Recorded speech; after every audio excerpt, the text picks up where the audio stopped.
Well, folks, I've got you in for a real treat today. So we've got Simone here, and I've known Simone for about a year, and she is delightful, a lovely person, but very smart. So, Simone, you're from Genius U. That's correct. Lovely to be here. Well, thank you for coming. And Genius U does what? Genius U is a program that I've spent 10 years developing, and what it does is it allows people to develop themselves. So I call it a rapid self-development process. So developing yourself. Because I've got here as a subject matter for us to discuss, which we touched on, bullying. So how would that come into self-development? I guess it does. Yes, it would, wouldn't it? Well, I think a big part of being bullied is actually allowing yourself to get into situations where you can't get yourself out of them. So being able to develop yourself means that you're able to stop that in a much more effective way than trying to control a bully. Because in my world of employment law, Yeah. I get complaints about bullying all the time. It's the most common. You get a complaint, a personal grievance, which is the technical term for some litigation someone wants to take, and the word bullying is likely to be amongst it somewhere. And it's from employers, employees who are bullies. It's from workers who say that their boss is bullying them, or it's the other way around. The boss is saying the workers are bullying me or bullying their peers. And I get lots of people coming to me and saying, hey, I've been accused of bullying. And I don't bully anybody. If anyone, I'm getting bullied. So it really is a fickle world. Now, if you can help, that Well, would be... I think if you look at the emotion behind bullying, so if we look at a person that gets bullied, what emotion are they feeling? Oh, offence. Yeah, what else? They feel deprived. They feel belittled. Yeah. They feel humiliated, all shamed. Okay, so if we never learn how to use our emotions and how they work, how do we know where it's from? So, for example, if I get told that I haven't done a good job, then I will feel the emotion of shame and humiliation. But is that because it's the person that pointed it out to me, or is it that because that person is bullying me? I think we gravitate immediately to blame a person. We do, and what we do is we say, well, you made me feel that way. But in actual fact, we feel emotions for lots and lots of different reasons. And I'm not saying that the person that is, there's not bullying, there's plenty of it, totally.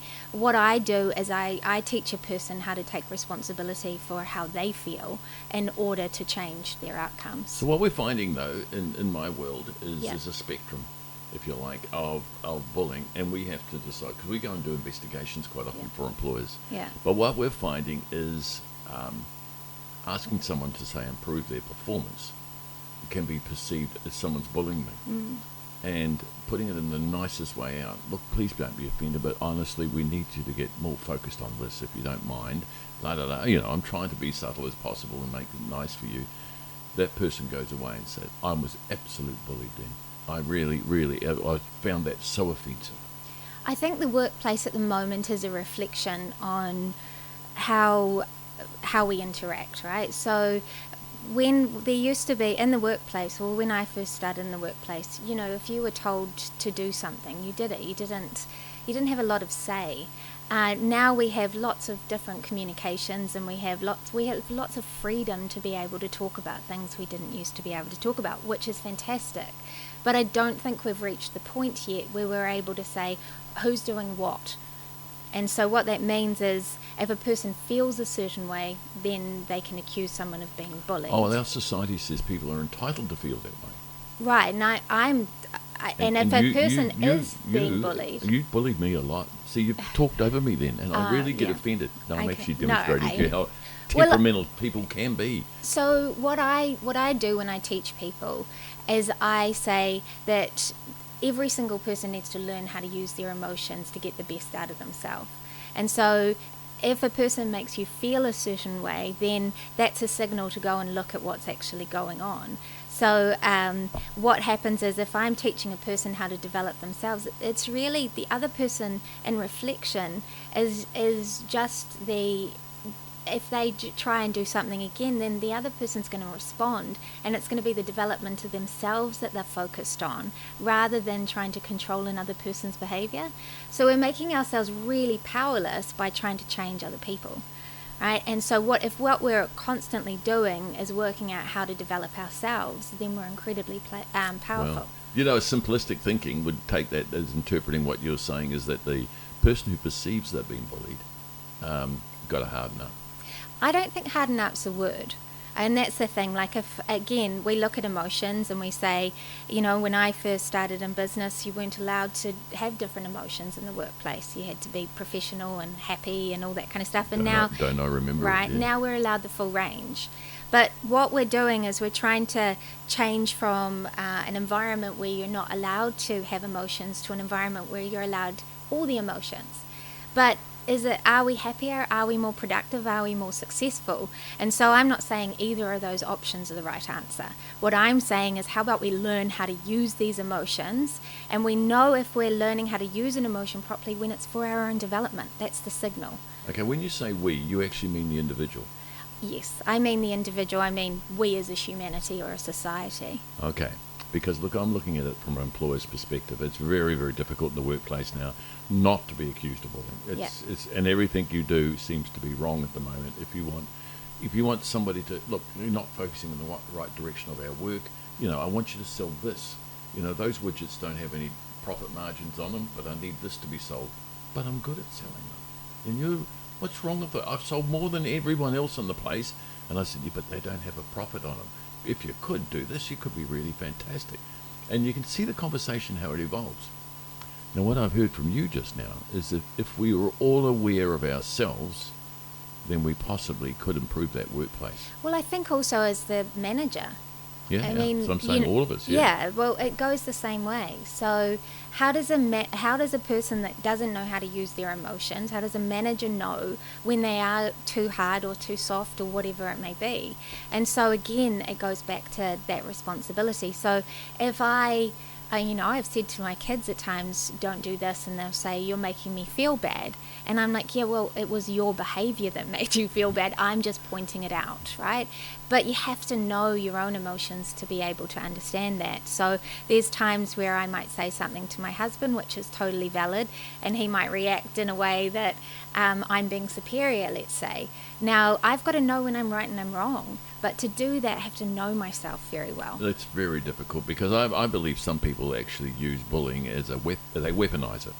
And so if they've got a boss they're not happy with or some decisions that's happening at the moment, they'll use it and go, oh, I don't accept that. Look, I think that's the case, but I also think that there is a real problem in the workforce. So I think that what I always say to my clients is, how about we deal with you first? How about we make sure that we're teaching you how to best use your emotions and best develop yourself? And then once we get to that point where we've achieved that success, we can then turn around and look at the other person. So, Simone, if we're a manager, they need to manage. And that really involves giving direction to people.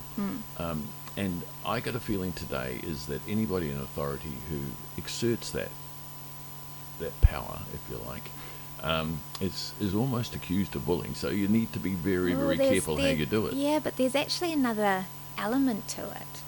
Okay, so if I'm going to manage a person, I've got to build a foundation where I've got the right to manage that person, right? How often do managers do that? So what that means is they need to trust me, they need to respect me, they need to know that I walk the talk and all that kind of stuff. So I've got to create the foundation first. Then when I'm giving instructions, whether it's good or bad or in between, they actually have a relationship with me where they understand that what I'm saying is done with honesty and integrity. So there's steps to be able to build that before you go into that next stage. So what I'm saying is there's very often a gap. Well, look, I went and did some research before you got here to do some secretly sneak up on you with some flash terminology. Yeah. And I've got a couple of words here. It might knock you around, this is big time stuff. Emotional intelligence and mindfulness. Now, you may not have heard of these. I have never. Of course, they'd be your ABC. Yeah. But I think that's what you're saying is be aware. Emotional intelligence is understanding how your words are impacting on others. Well, I think that mindfulness is part of the mix, and I think that when we learn how to use our emotions, we've got to understand how they're working in our own environment.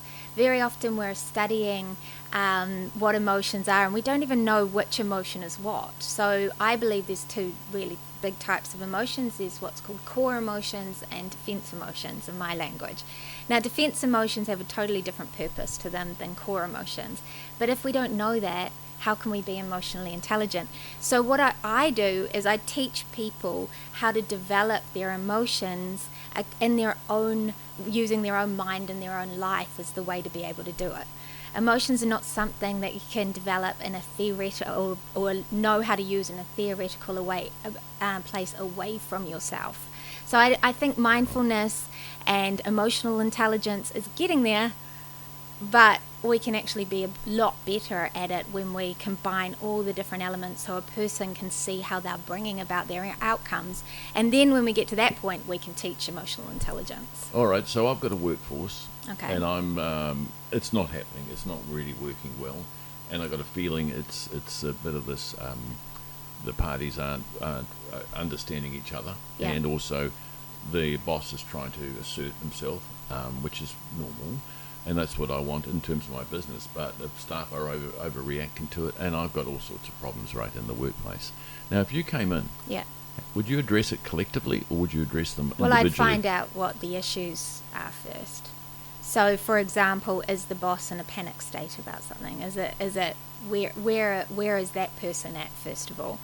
Are they addressing something on the back foot, or are they addressing something with a strategy in place to actually... And do you know, that's a real example of what I get. So when I get a problem, so an individual comes to me, I've been bullied. What's happened? They just absolutely humiliate me in front of others. They really treat me bad. And I'm saying, that doesn't tell me what happened. We need some facts, dates, times, places, and then we'll try and go back and actually analyse that and see what really happened. But to get that depth of information, they go, really? Well, I'm not sure when it happened and what actually. All I know is a bully. Well, I go a step further than that. Yeah, I hope you do. Yeah, so I teach people how to observe themselves so they can see the elements that create an outcome. So I teach people to use a framework where they can actually watch their thoughts, behaviours and emotions and how they work together. Do you do this in theory, or do you take one of their examples and then analyse They use it? their life. They use their life as the data to be able to understand what's going on. So if a person's being bullied, we can actually go and get them to track it and to understand it. So that answers my question. You really would do them individually and talk to them about their little world and their way they see things. I think there's two different things. I always work with the individual. I might work with a collective problem, and I'll take the individuals away and get them to work on themselves. And then it empowers them individually. So that problem that's happened because there's a lack of ability to understand each other or whatever it may be, that takes that away. But what I really believe in is every time there's a problem that just shows a lack of particular a skill in that particular area, it shows us a block. And so if you're able to unblock that person or unstuck that person, then you're just going to get a better response. Wow. But just going back to that question you asked me before about that person that's got a bad workforce or a workforce that's not working for them at that point of time, is it because the business isn't going well, and because they've now looked at the workforce, or is it has the workforce changed for some reason? Now, if the workforce has changed for some reason, then let's find why the change has happened. As a manager left, what's going on there? If the workforce was always like that and it's just had the light shone on it, then if that person is in a reactive space, why are they in a reactive space? So I believe that you can't do work on people or organisations unless you're able to see them properly.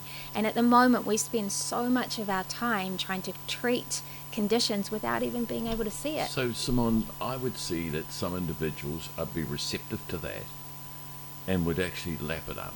And then there's the opposite. There's those that are going to sit there with their arms folded and go, yes, Simone, right. What time can we get back to work now? And really not see the benefit from it. I think, what's your experience? My experience is, yes, there's a percentage. I would say that out of the, let's say I work with 40 people a year, and I would say that I can get 40 of those people through 80% of the program. So 20% right at the end, I find it hard to get them through because it gets hard, right? But what I've experienced is it's not a lack of will or desire to do programs like this. It's a lack of belief in their effectiveness. So if you give them something that's effective, yeah, they're going to lap it up. If you give them something that's not effective, they won't. Everybody wants to be more brilliant. Everybody wants to be a better version of themselves, whether it's as a father or as a partner or as an employee or employer. You know what, Simone? You're going to be telling people what they've got a fault and it needs to be fixed. Do they get a little bit offended with that? Well, that's where I get the 20% stuck. No, people say to me often, oh, it's very confronting, but the way that I teach people is I teach them a new framework to understand themselves. So when we look at mastery of any type, we are taught by somebody who's better than us at it, right? But as humans developing, we're taught by our parents who were taught by their parents and we've never turned around and said, actually, shall we strategically look at how we understand ourselves and our mind? Because quite often I get the situation where the employer is attempted to resolve the matter and it's failing all the time.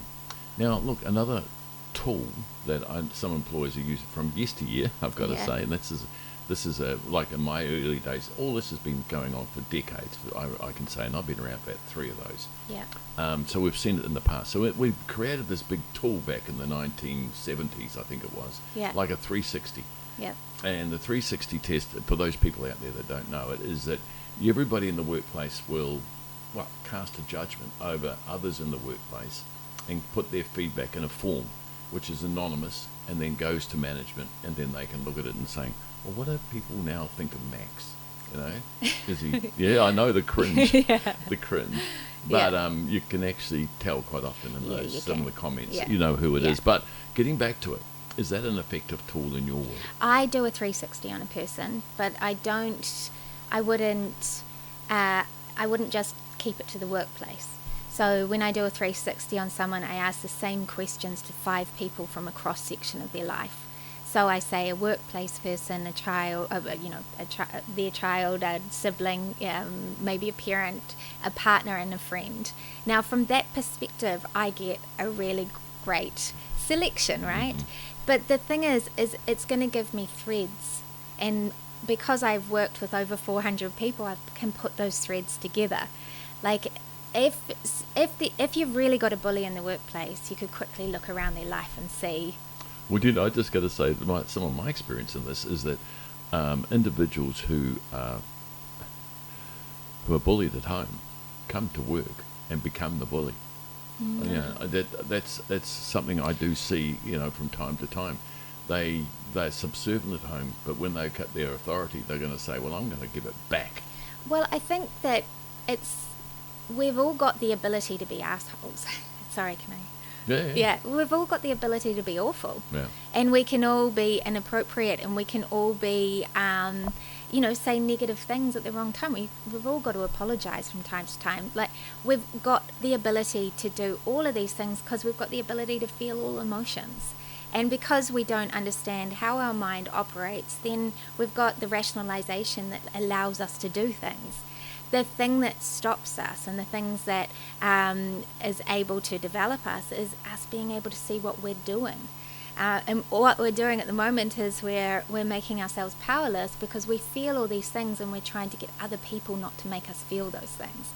So there's times that I've had to apologise to other people for saying something not at the right time. There's plenty of those times, right? But there's also a lot of people that don't understand what they're doing to affect other people. And so none of us get out of jail free card. And there's no set formula or code because we've got diversity in the workplace. We've got different characters, different personality traits. Some individuals are super, super sensitive, whereas some others are pretty hardy and really don't care how you talk to them, they get the message across. So you get that resilience from some and not from others, and Yeah. it can be difficult to navigate through. But again, start with building the foundation of how to interact with that person. You think about how many times you have a difficult conversation. How do you do that? Let's sit down and hold hands for a while. No, not at all. It's just being honest and being brave and setting that up. Like I look at, it's kind of like becoming a step parent. You know, how many times do you take on see a person take on the mantle of being a step parent, and suddenly they feel they have the right to parent a child?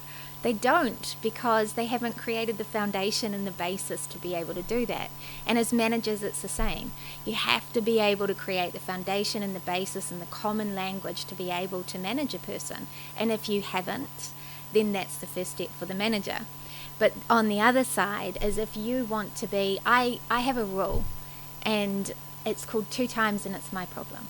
Okay, so if you come in and you tell me all these things that are wrong with all these other people and what they're doing, I look for the commonalities. Yes. Right? Yep. You can't avoid it. It's like a pattern. We create the same over and over and over again. Now that, because we create the same over and over again, that communicates our mind works in systems. So if you've got a system that keeps on having the same thing happen, you've got the potential to change that system. You just need to learn how to do it. Same with being a manager. If you keep on getting somebody say to you that you're bullying me, how do you change that? Because you can change the system to Are these silver bullets? I mean, the No. ability to learn how to do it, or is it something that's going to take time, It effort? will, you're right. It will take time and effort, but it's the difference between never being able to do something and Yes. being able to do it. And that's the thing. Giving is, hope is a big thing. But not just that, but we are after silver bullets. The truth is, this stuff is hard, and the reason it's hard is because it needs to be hard. It grows us and it turns us into amazing humans. If it was easy, we wouldn't need that stretch there. But I look at every single relationship. You can actually do a check whether that relationship's going well or not well. You can just mentally go happy, sad, neutral. And every relationship that is in sad or neutral means that you've got the potential to change it into happy. I saw a very simplistic system once which only had 3 types of personality characters, and you'll probably laugh at this, but there was green, blue and red. Yeah. So green was a techno person, very technical, very driven by facts, and really loved facts, figures, numbers, like that sort of stuff. Wasn't too interested in emotion, didn't seem to happen. Then you've got the blue, who is very super sensitive, very much aware of what's going on, how people perceive everything that's going on, and also gets very sensitive and can get upset very quickly by someone who didn't mean to upset them but did. And then you get the red, who can be the aggressor, the authority person, the narcissistic type person, who is generally makes it in charge, and can cause absolute havoc to the other two by trying to overstep their rules. So all 3 of them have characteristics. Now, all 3 of them, there must be a solution on how to treat each one of them. Now, I doubt very much you would accept there's only 3 characteristics in terms of personality. I think a lot of the stuff we're doing in the workplace and personality profiling, what we're actually doing is we're profiling the part that person allows to be in that particular workplace, because we're very dynamic in the way that we can be. We can be quiet, we can be loud, we can be lots of different things. But I think we do have tendencies. And so when I work with a person, what I do is allow them to become the greatest person they can be by being as dynamic as they possibly can, right? So there's personality and profiling that does owl and peacock, and I'd be a peacock. Oh, and, yes, I've heard all that one too, yeah. Exactly, but if you look at a person and you go, if they can be like this in this environment, they can be exactly the same. But what happens is our mind changes with our systems, and so when we work in particular environments, some systems go and some systems don't go. So we're seeing a very reduced version of what we can be. And even with, looking at a bully that's at home or in the workforce or vice versa, that's very, very common, because it depends on the systems, it depends on the other people that are around. So if you have a dominant person at home, a person tends to be more passive. But yeah, so we can be all sorts, but I definitely am a peacock. Okay. And that, but it doesn't matter what you are, because you've got very smart, and I can see this, but also it's the solutions, because what we're hearing from you is I can deal with that. I can show people how to use it to gain advantage from that sort of personality, and how to use it to my advantage, but also to make sure I'm aware of what's going to be triggers and things like that. So I don't hear those solutions. Is it because you can't relay them to us because there's so many types of variation? And Oh, you mean you comes can't back hear to the one individual. solutions that I teach people? The solutions I teach people, and I often get people turn around to me and say, but what you show me is so simple. And That's complimentary to you. Yeah, it's an elegant process. But let's say you were awful to me, okay? And my mind reacted in a way to the emotion of awful by placating you. Mm-hmm. Okay, could you imagine what a mess I would Right. get okay? So then all I have to do with that person is teach them how to use the emotion of awful properly so they can protect themselves. And it's done. Okay, so it actually is incredibly simple. If a person uses shame or humiliation against me, then I have to look at the shame and humiliation, and I have to go, is it because of something I've done, or is it because of a tactic another person is using?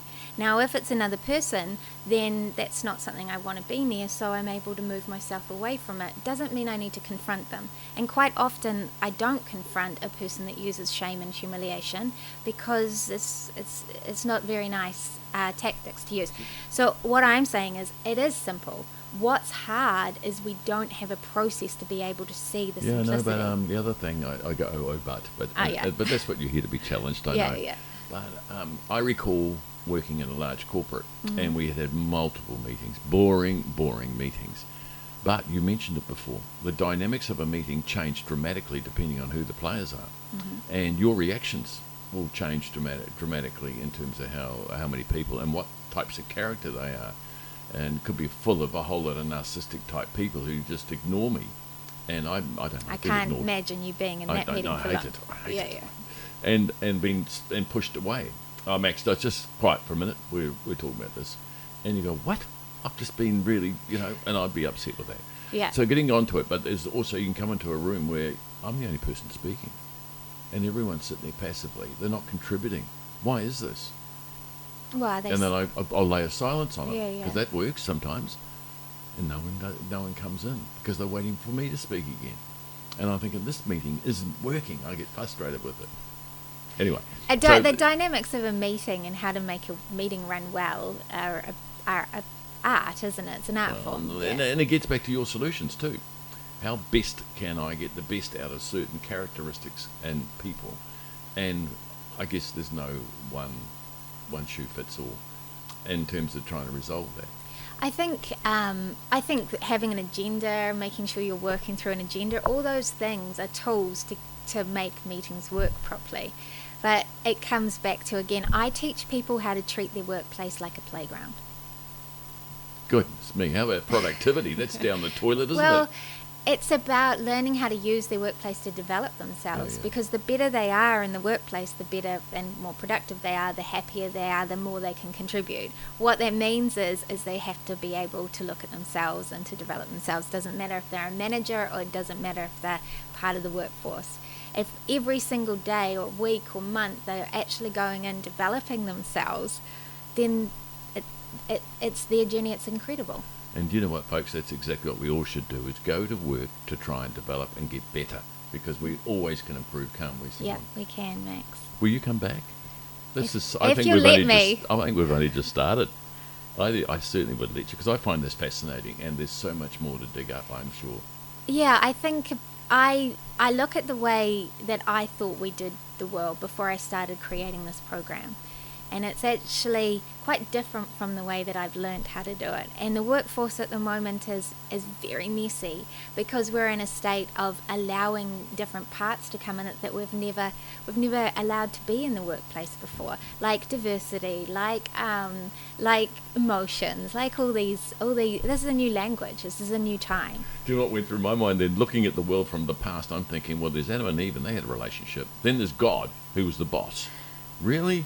So we could analyse that. No, we won't. No, next time, definitely. Next time. See you then. Thank you. Oh, thank you.